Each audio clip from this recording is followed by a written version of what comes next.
Thanks very much indeed for coming on. Thanks, Oz. Very pleased to have you. This is an extremely fascinating piece of social and cultural history. Now, I alluded there earlier to 1974. Could you just give us a very brief rundown of what happened in 1974 and, as a consequence of that, how your organization got going? Well, of course, it was 1975 in Scotland. So it was the 74 in England and Wales, and 75 in Scotland. And there was like legislation bubbling away in the ether from basically the 1960s, really. And it was like picked up and worried alternately by Tory and Labour governments. But we sort of think that behind the scenes, but it was the bureaucracy thinking that we needed a new administrative map of the UK, that the administrative areas needed to be shaken up a little bit. But what they did in doing that was that they confused identity of administrative areas with the historic traditional counties of Britain, which, as you said at the start of the show, that there are 92 counties. So in 1974 and 1975, they created this new map of administrative areas. But instead of, for example, simply calling them council areas, they called them counties. They called them counties in England and Wales, and in Scotland in 1975, they called them the new areas regions. So it just started to create complete confusion about what sort of little historical area, be it Lancashire or Perthshire or Glamorgan, that you'd lived on generations before you had lived, and where a lot of your roots were. And it took a long time through the 1970s and 1980s for people to really realise what the government had done. People couldn't quite understand it. Like, as far as officialdom was concerned, the counties had actually changed. So, cutting quite a long story short, various groups of campaigners have arisen at various times to try to put the record back. The government really annoyingly says one thing which is completely at odds with what it actually does. It still says that the traditional counties exist, but it doesn't actually do anything to promote the traditional counties or the administrative functions or the references that it uses relate to these council areas that were started in 1974. So groups have tried to sort of push the point that the counties still exist, but they need some form of protection. They need legislative protection to say, okay, government, put your money where your mouth is. If the counties still exist, we need legislation to say that they were not changed by the changes in 1974 and 1975. They still persist, and they can still be used for a variety of what I like to call sort of soft cultural uses, ranging from anything to tourism, ancestry, sport, your local bridge group for your area, whatever. That's what they can be used for primarily, and that's what we'd like to see happen. And just one final sort of caveat on that: there was a feisty old Yorkshire lady called Pam Morehouse who started a petition of hers. I think you're going to put the address on later on. She started this petition back in about 2015. I bumped into her in 2016, and from that, with one or two other people in Warrington, in Lancashire, in England, we've kick-started this campaign called the British Counties Campaign to try to drive through in Parliament, whatever Parliament you want to talk about in terms of the UK, whatever Parliament or government, to drive through these various bills to get the counties protected. Sorry, go on, please. Yes, we've got a good picture of yourself with Pam, actually. Great. And Fantastic. With the chap who's now with GB News. There she is. There, absolutely.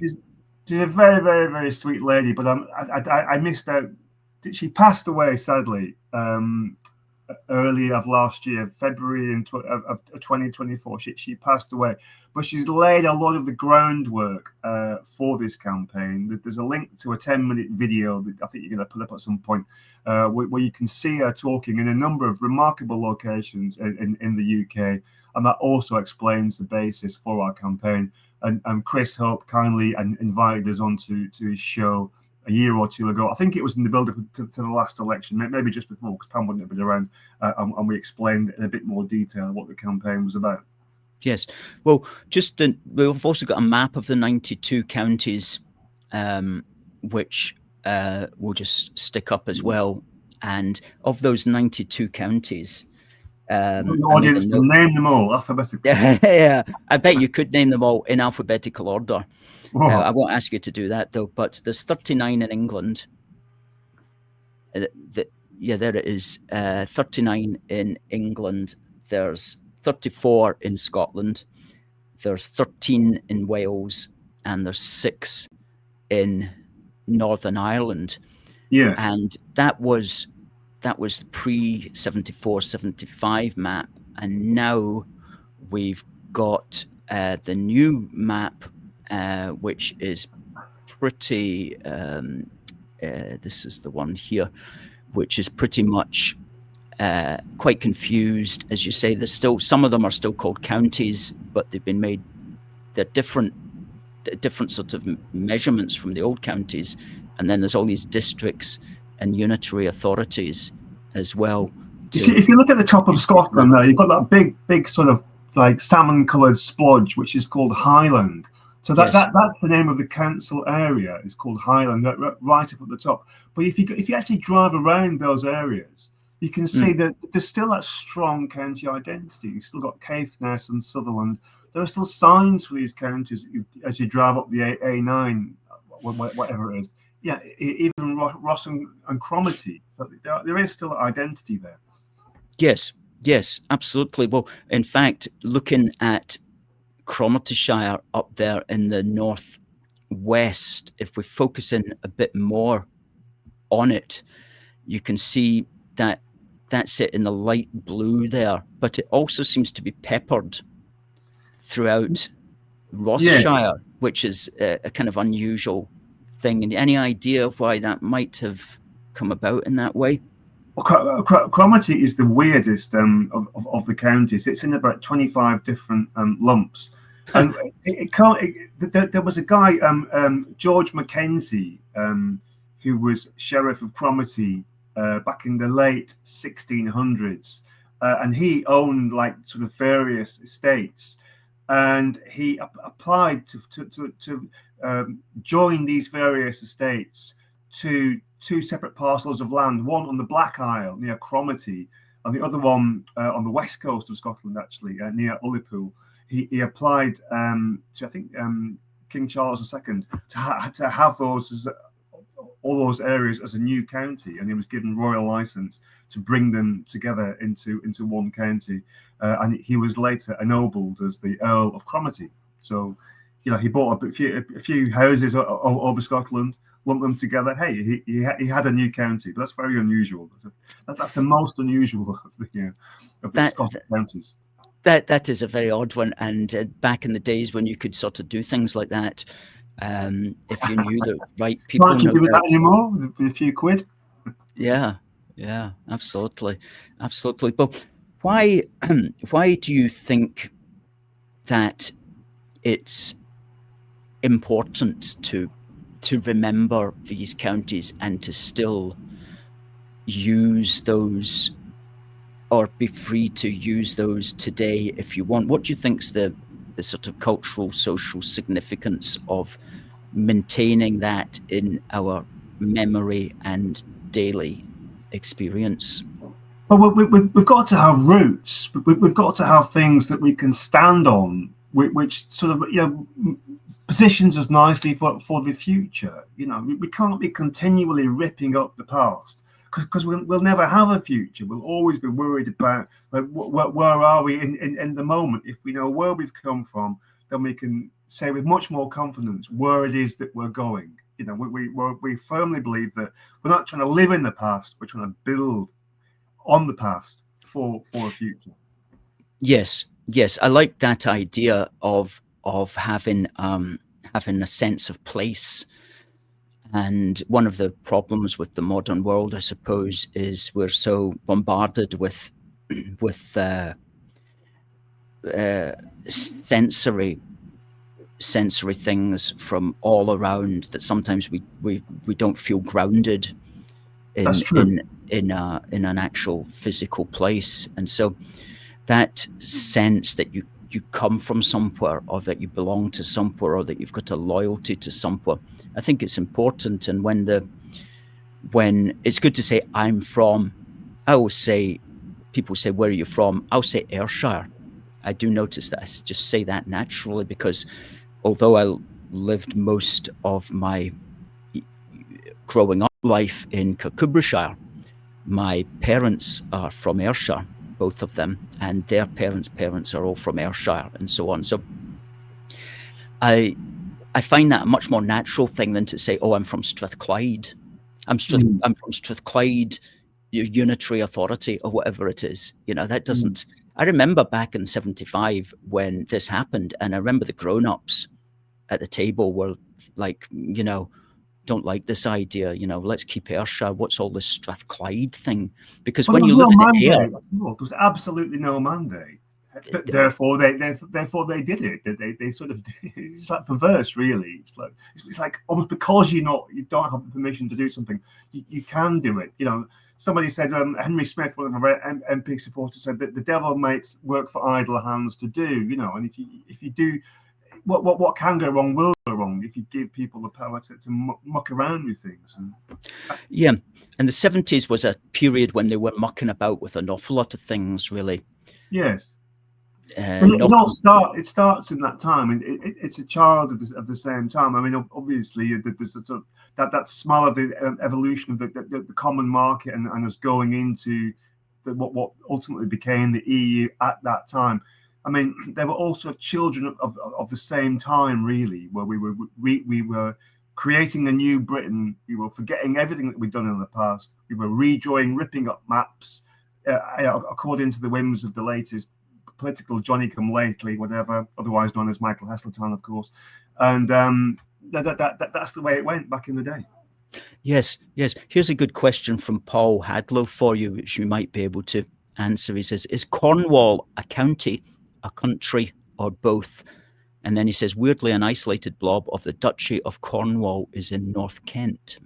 Well, I didn't know about the North Kent blob. You do get these odd detached parts, of course. I mean, I would say that Cornwall is both a county and a nation. The Cornish are obviously extremely proud, and they would consider themselves to be a nation, have sort of semi-national identity or full national identity. But we also would say it's one of the traditional counties as well. Hopefully, yes. That's something he would agree with. Yes. Well, there's your answer, Paul. Thanks for writing in. Dominic says, sometimes people lump North and South Lanarkshire into Lanarkshire. Well, yes. So would you do you have your, we'll put up your website here, just hang on, I'll see if I can bring it up on the screen. Share screen, British Counties Campaign.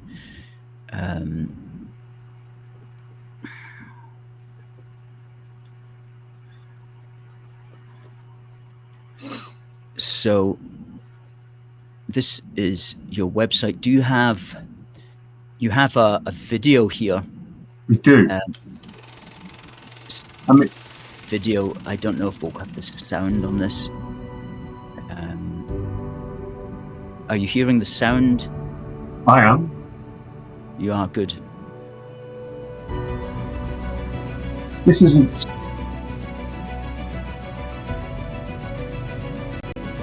The counties are part of our history, our identity, our culture, so they're very important. Every person in England should know about the history of our country where we live.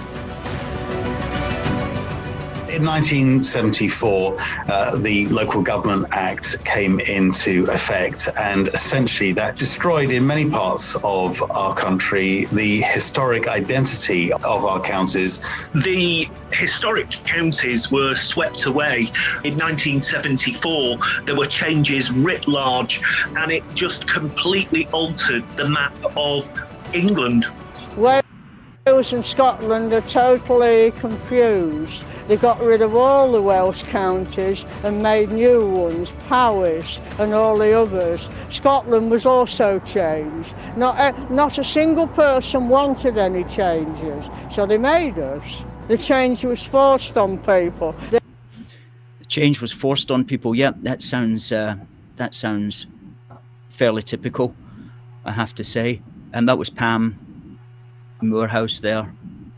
Good for her for starting that organisation. It's amazing the power of one person to be able to affect change and to be able to speak up for other people who have the same ideas but are not in the actual position to do anything. Yeah, that's good. So you've also got, and I think it's maybe on you've got a petition. If you go to this website, which is britishcounties.org, we've got the address up there on the screen. If you go here, you can click through to this petition, which at the moment has almost got 3,000 signatures. And that Pam's County petition, Get Back Our British Counties. Restore the historic British counties to their rightful place. Make sure they are properly recognised, signposted and marked. Use them as a fixed frame of reference for a variety of purposes across all media. And then there's an explanation there about why it's important. And you've also got, which I found interesting, you've got a draft bill here. Yes. Which sets out, well, what does it set out exactly, the draft bill here? Well, we are trying to achieve three things. There are so many different types of county throughout the UK. There's about 7 different types of county: administrative county, traditional county. In Scotland, you've got these things called registration counties, which we use for births, deaths and marriages. What we're saying is there is just one type of county, which is the traditional county that have existed for hundreds of years, if not longer. So that's point one. Number two, we want to align what's called the lieutenancies, all the ceremonial functions. When a mayor is turning up to open a new school or hospital or whatever, we want those lieutenancy areas to be aligned to the traditional counties. So it will be like the Lord Lieutenant of Perthshire or Lanarkshire or Yorkshire, whatever, turning up to open a new school or hospital. And the third thing is that we just want to stop all confusing like name clashes. So, for example, just talking about England for a second, a place like, I don't know, the Vale of White Horse, which is traditionally in the county of Berkshire, that is administered by Oxfordshire County Council. So people are going to start to get confused. Well, are we in Oxfordshire because we're run by Oxfordshire, or are we in Berkshire because we've always been in Berkshire? So we want to go through the whole of the UK with a fine-tooth comb and remove all of those confusing clashes between the names. I think that's a great idea. It would certainly be a lot of work for civil servants, but at least we're going to sack the civil servants because they're the ones that get in the way and meddle with everything, and change it back to what they want. We can throw them in the bin for change, and we'll have like 4 or 5 guys with laptops who sort it all out. Take us maybe 3 or 4 days. Give us till the weekend.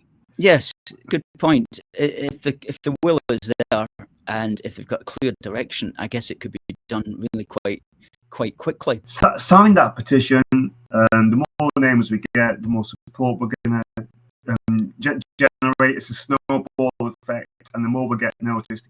Get in touch, especially if you want to do something proactive to promote your county. As I say, we're doing the award schemes, or lobby to get a flag registered for your county.